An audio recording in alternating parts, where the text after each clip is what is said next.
आप सभी का स्वागत है इंडिया न्यूज के इस खास कार्यक्रम में, जिसमें हम रियल हीरोज का सम्मान कर रहे हैं और साथ ही उत्तर प्रदेश के मंत्रियों से उत्तर प्रदेश के विकास को समझने की कोशिश कर रहे हैं। अलग अलग मंत्रियों से उनके विभागों को लेकर भी बातचीत हुई है। उत्तर प्रदेश की सरकार किस तरह से विकास के लिहाज से आगे काम कर रही है यूपी के लोगों के लिए, इस पर भी हम लगातार बात कर रहे हैं। और अब मैं इस खास प्रोग्राम में अपने खास मेहमान अपर्णा यादव जी को आमंत्रित करना चाहूंगा मंच पर। जोरदार तालियां अपर्णा यादव जी के लिए, जो कि राज्य महिला आयोग की उपाध्यक्ष हैं। और इस सेशन को होस्ट करेंगे मेरे सहयोगी निकिता जरीन और अपूर्वा सिंह। आप दोनों मंच पर आए।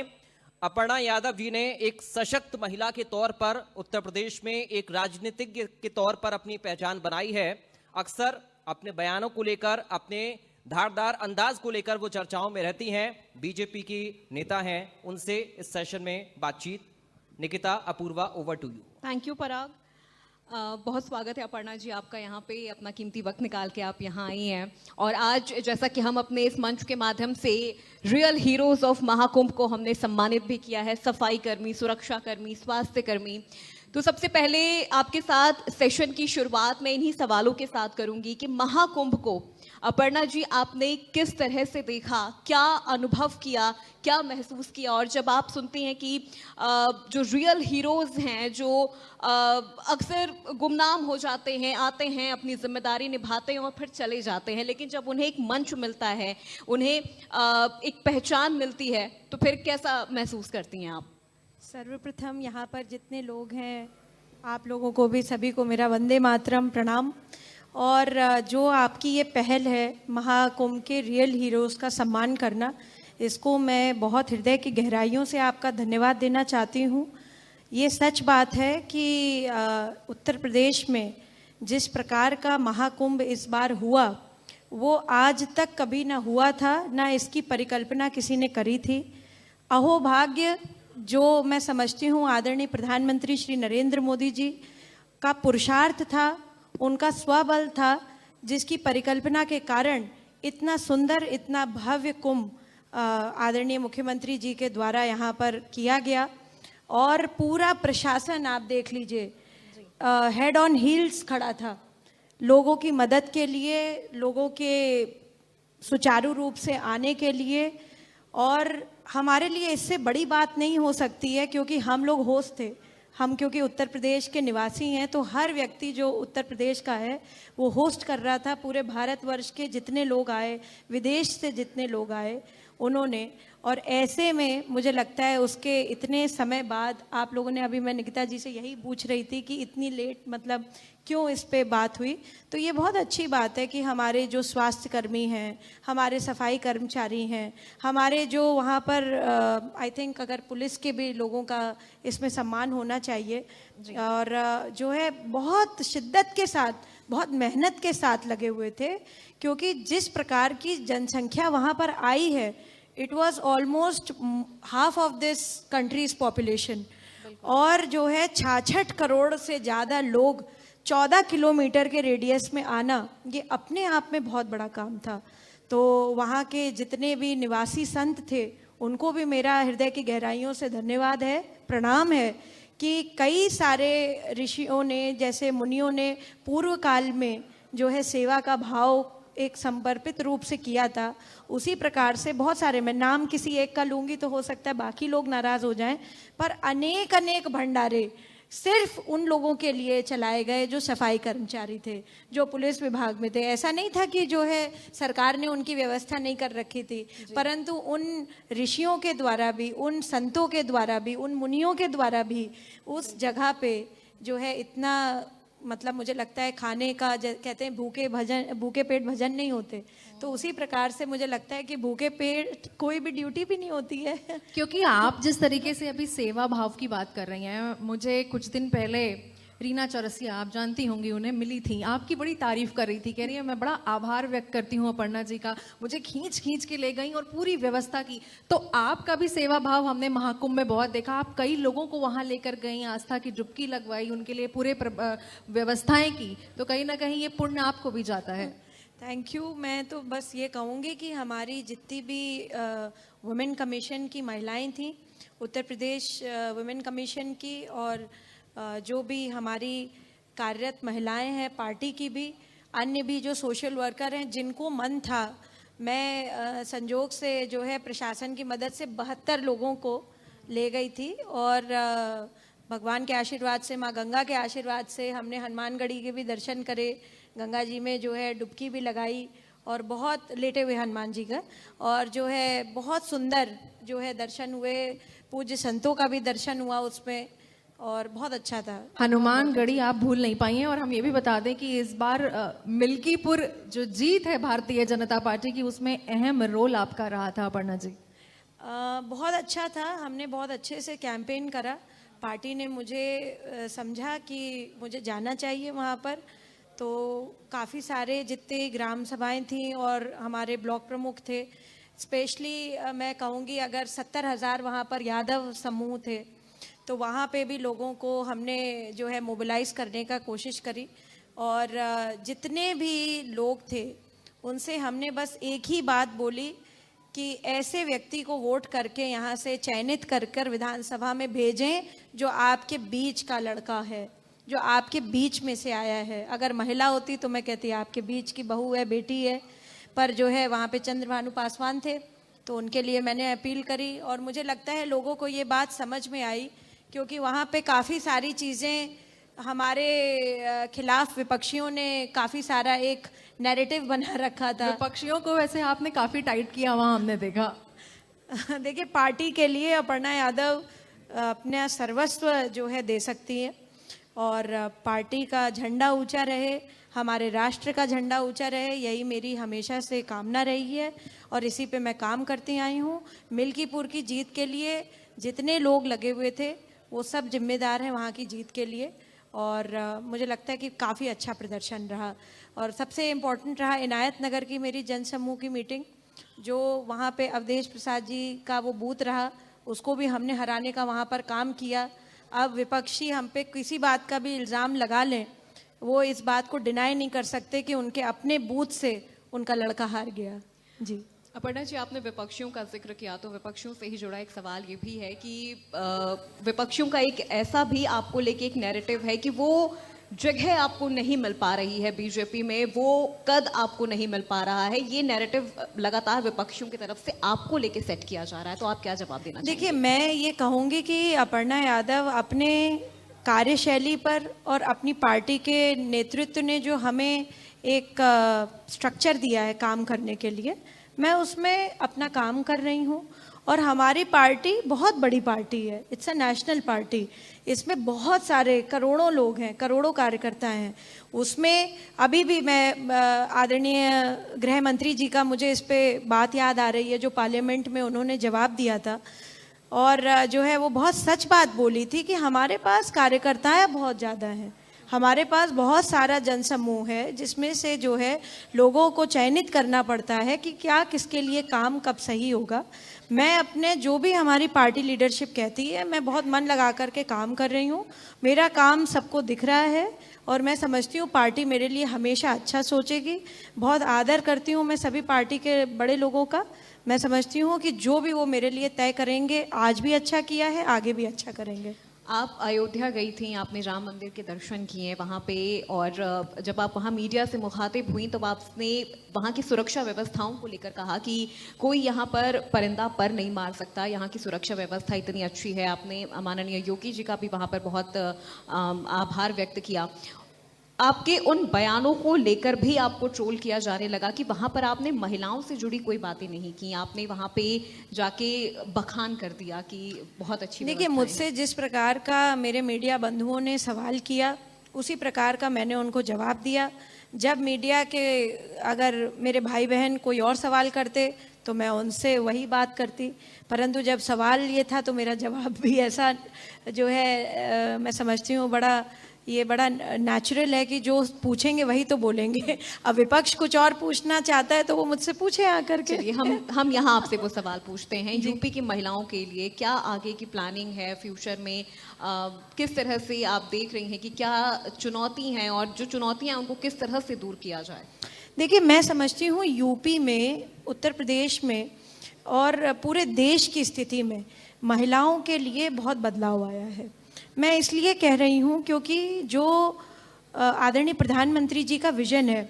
उन्होंने 2050 के लिए, 2047 के लिए कह रखा है ये बात कि विदाउट वुमेन हम ये नहीं सोच सकते कि भारत देश आगे बढ़ेगा। ये उन्होंने बहुत ही क्लियर कट अपनी फर्स्ट स्पीच में कहा। सेकंड, उनका जो सबसे इम्पोर्टेंट डिसीजन था, और वो एक पैराडाइम शिफ्ट करेगा, आप देखेंगे, और कर रहा है।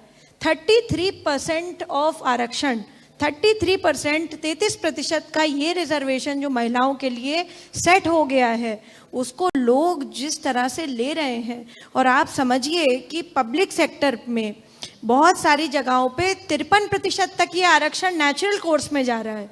मैं ये 33% तो है ही, क्योंकि नॉर्मल भी तो लड़की सेलेक्ट होगी भाई मेरिट पे। तो ये जो नैरेटिव पहले सेट किया जाता था कि वुमेन एम्पावरमेंट की बात करें, हम महिला सुरक्षा के बारे में बात करें, परंतु कार्य कुछ नहीं होता था। आज की परिस्थिति में आंकड़े बता रहे हैं 60% to 72% लूट, डकैती, हत्या, चोरी, रेप में कमी आई है, गिरावट आई है। और ये चीज आंकड़े बता रहे हैं, ये अपर्णा यादव नहीं कह रही है, ये हमारे आंकड़े बता रहे हैं। हमारे पास वुमेन कमीशन में मैं देख रही हूँ जितना लॉ के लिए लोग अपने बारे में सजग हुए हैं, ये कमेंडेबल है, और ये हमारे प्रधानमंत्री जी का देन है। डिजिटल इंडिया, कल भी मैं इसी बात पे, हमारी NCW की 3 दिवसीय अधिवेशन चल रहा है अयोध्या से ही, आदरणीय विजया राहटकर जी जो हमारी नेशनल चेयरपर्सन है, उन्होंने ये बात शुरू करी है, अयोध्या से ही इस चीज़ की शुरुआत करी। उन्होंने बोला कि social media is a very big tool, और इसी पे मैंने सेमिनार लिया उनका।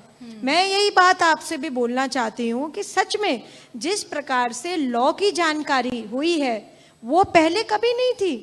पहले भी क्योंकि क्राइम होता आ रहा था, पहले भी धाराएं थी, पर उसके बारे में लागू कैसे करना है, उसको कैसे हमें पोर्ट्रे करना है, क्या हमें चीज़ें दिखानी हैं, क्या चीज़ें हमें लिखवानी हैं, ये चीज़ें महिलाएं अवेयर नहीं थी। पहले ये होता था कि भाई महिला पे अत्याचार हुआ, ज़्यादा से ज़्यादा इनका सामान ले लीजिए वापस, अगर डिवोर्स फाइल हो गया तो, या लड़की किसी भी तरह से बस सुरक्षित हमारे पास आ जाए। पर अब जो है संगीन अपराधों की धाराएं लग रही हैं पुरुषों पर, जो उनको प्रताड़ित करते हैं, जो उनको नीचा दिखाते हैं।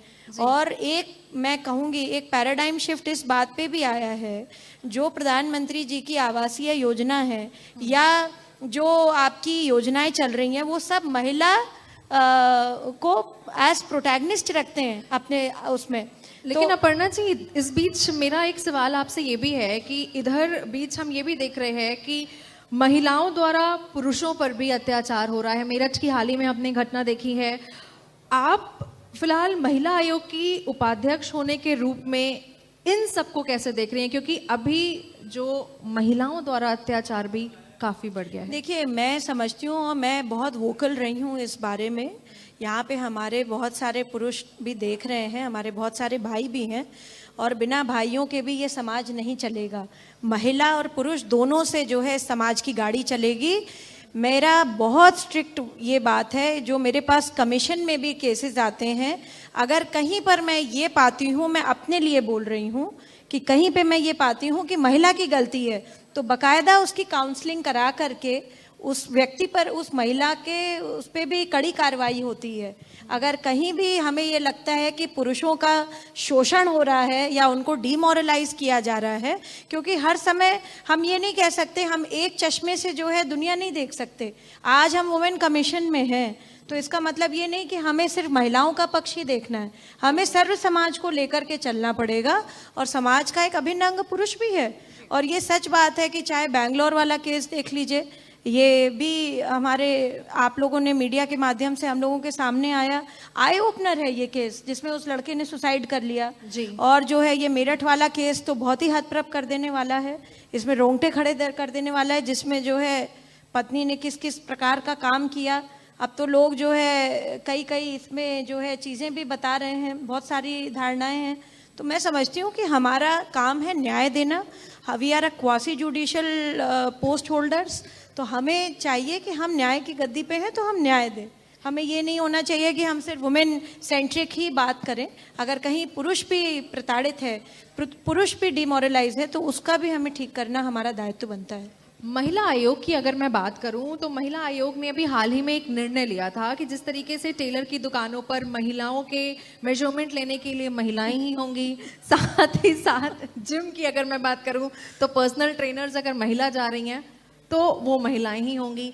तो आपका जो आयोग है वो इस पूरे मसले पर किस तरीके से नजर रख रहा है और इस पे क्या भी हुआ है हाल ही में, क्योंकि हमने अभी इधर बीच देखा था कि वो मामला थोड़ा सा ठप सा हो गया है। देखिए, हमारी आदरणीय चेयरपर्सन ने इस पे ये डिसीजन लिया था, तो उन्होंने कुछ सोच विचार करके, ये चिंता करके ये डिसीजन लिया था, क्योंकि बहुत सारी कंप्लेंट्स आ रही थी आयोग के पास कि कई जैसे बालिका विद्यालय हैं, तो वहाँ पे हमारा ये निर्णय रहा कि वहाँ पर जो नाप ले बच्चियों का वो फीमेल हो, भले ही टेलर मेल हो, बट नाप लेने वाला जो प्रोसीजर है उसमें लड़की हो। तो इसमें तो आई डोंट थिंक कोई गलत बात है। इसमें अपर्णा जी एक एंगल ये भी आया था कि पुरुषों का रोजगार छीनने की भी बात हो रही है। नहीं, बिल्कुल भी नहीं है ऐसा। और हमारे देखिए, मैं तो कहूँगी कि हमारे कितने सारे टेलर हैं जो इतने अच्छे अच्छे सब्यसाची से लेकर के, गौरांग से लेकर के दुनिया भर के डिज़ाइनर्स के साथ काम करते हैं, तरुण तहलियानी जी के साथ काम करते हैं। तो मैं तो समझती हूँ कि जो है बहुत सारे टेलर्स हैं, बहुत सारे कपड़े डिजाइन करते रहे। बिल्कुल, मनीष मल्होत्रा जी हैं, बहुत सारे, मतलब मैं मेल्स का इसीलिए नाम ले रही हूँ। तो बहुत सारे लोग हैं जो डिज़ाइन करते हैं और उनके पास कारीगर से लेकर के डेफिनेटली टेलर्स भी हैं। मैं बस इतना कहना चाहती हूँ, जो आयोग का डिसीजन था बिल्कुल भी पुरुष विरोधी नहीं था। बस इतनी सी बात थी कि जहाँ पे गर्ल्स स्कूल में या गर्ल्स के जैसे कपड़े बन रहे हों, तो वहाँ पे जो नाप लेने वाला व्यक्ति हो वो महिला हो, वो लड़की हो।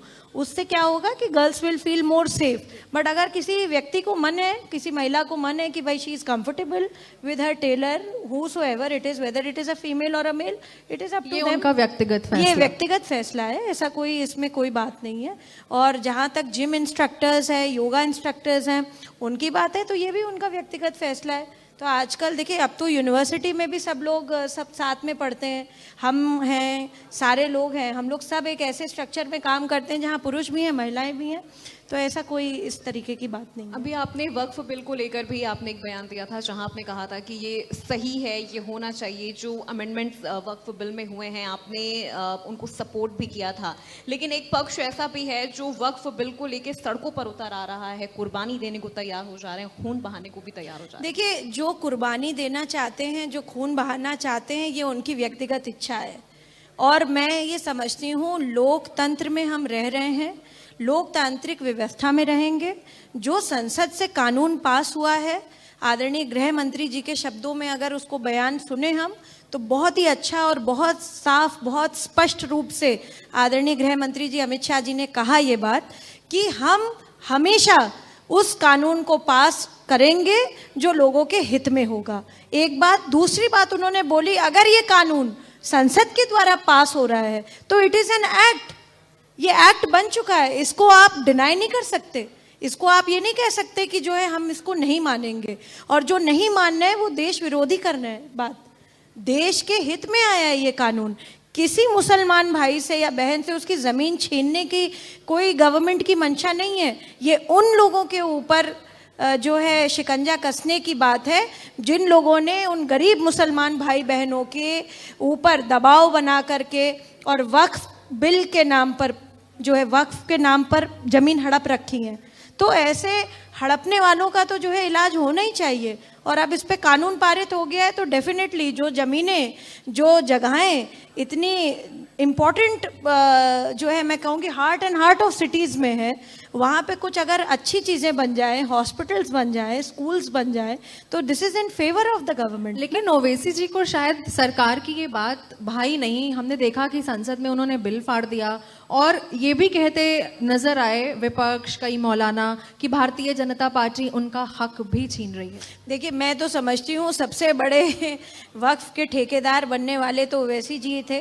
वो ऑनरेबल मेंबर ऑफ पार्लियामेंट है, इसलिए उनके लिए किसी सार्वजनिक मंच से मैं कुछ नहीं बोलना चाहती हूँ, वरना उनमें और हम में कुछ भेद नहीं रहेगा।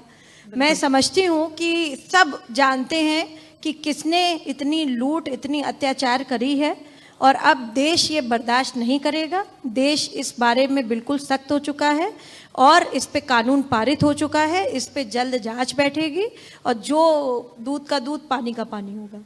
एक आखिरी सवाल अपर्णा जी, आगे उत्तर प्रदेश की महिलाओं को लेकर, ग्रामीण क्षेत्र की महिलाओं को लेकर या बच्चियों को लेकर क्या विजन आप लेके चल रही हैं अगले आने वाले कुछ सालों में, कि क्या चीज़ें और क्या वो कमी है जिन्हें हमें अब पूरा करना है? मैं समझती हूँ सर्वप्रथम जो हमारी इलेक्टेड मेंबर्स हैं, अगर मैं उनकी बात करूँ, जो चाहे ग्राम सभा की हों, हमारी पंचायत की हों, हमारी ब्लॉक प्रमुख की हों, तो 3 टायर सिस्टम में चाहे जिला की महिलाएं हों, जो ये इलेक्टेड रिप्रेजेंटेशन करती हैं, उनको सबसे पहले अपने आप डिसीजन मेकिंग पॉलिसीज़ में आना चाहिए। वो किसी के अपने पति से या अपने बेटे से या अपने जो है किसी मेल रिश्तेदार से सलाह ना लें, एक बात, जो भी हैं। दूसरा, अपनी ग्राम सभा के बारे में उनको पता होना चाहिए। बहुत सारी महिलाएं हमारे एक्ट के बारे में नहीं जानती हैं, बहनें जितनी भी हैं, तो वो एक्ट के बारे में पढ़ें, कब इसका स्थापना हुआ था। 24 अप्रैल अभी आने वाला है ग्राम सभा का, ये उसी दिन स्थापित हुआ था। और 1947 में जब देश आज़ाद हुआ, सबसे पहले हमारे उत्तर प्रदेश तो 1950 में डिक्लेयर हुआ कि this is a state, it's a sovereign state Uttar Pradesh. But हमारा ग्राम सभा तो जैसे ही देश आज़ाद हुआ वैसे ही हो गया। हमारे यहाँ 58,194 ग्राम पंचायत हैं, 824 ब्लॉक हैं। हमें जानना चाहिए कि हमारे उत्तर प्रदेश कितना बड़ा है। और ग्राम सभा अगर अपना कार्य अच्छा करने लगा, वहाँ पे टॉयलेट के बारे में, वहाँ पे उज्ज्वला योजना के बारे में, वहाँ पे मातृ शिशु वंदना योजना के बारे में, कन्या सुमंगला योजना के बारे में, दुनिया भर की जो मिशन शक्ति के बारे में अगर ये महिलाएं चर्चा करने लगी अपने ही व्हाट्सएप ग्रुप में, सबके पास फ़ोन है, सबके पास जो है आजकल व्हाट्सएप है, ना हो फेसबुक है। फेसबुक का आंकड़ा है 2024 का कि हमारे 300 करोड़ लोग अभी हैं उस पर। ये आंकड़ा 2026 तक जो है 600 करोड़ होने वाला है, यानी आधी से भी ज़्यादा दुनिया फेसबुक पे है। हमारे पास आधार कार्ड है कि नहीं है इस पे नहीं, मगर फेसबुक का अकाउंट है, ये मैटर जरूर करता है। तो हमें ग्राम सभा जब हमारी इतनी एक्टिव हो जाएगी तो हम समझते हैं कि ये बहुत अच्छा देश चलने लगेगा, क्योंकि शुरुआत होती है अपने गाँव से, तभी जो है हमारा देश बनता है। और गांव उसकी मूलभूत जो है आधारशिला है, तो उसको हमें ठीक करना पड़ेगा। अपर्णा यादव, महिला आयोग उपाध्यक्ष को आप सुन रहे थे। बहुत शुक्रिया अपर्णा जी, आपने अपना कीमती वक्त हमारे साथ बिताया और महाकुंभ के रियल हीरोज का भी आपने शब्दों में सम्मान किया। बहुत शुक्रिया, धन्यवाद। अपर्णा जी, आपसे निवेदन करूंगा, आप मंच पर आए, चैनल हेड अजीत प्रताप सिंह जी आए, बुके देकर और शॉल उड़ाकर सम्मानित करें अपर्णा यादव जी को। जैसा कि मैंने अपनी शुरुआत में कहा था, अपर्णा जी ने एक सशक्त महिला के तौर पर उत्तर प्रदेश की राजनीति में अपनी पहचान बनाई है और खुलकर अपनी बात को रखती हैं, बेबाक अंदाज में बोलती हैं राजनीतिक मुद्दों को लेकर। बहुत शुक्रिया अपर्णा यादव जी आपका, आप इंडिया न्यूज़ के मंच पर आए और अपनी बात को रखा।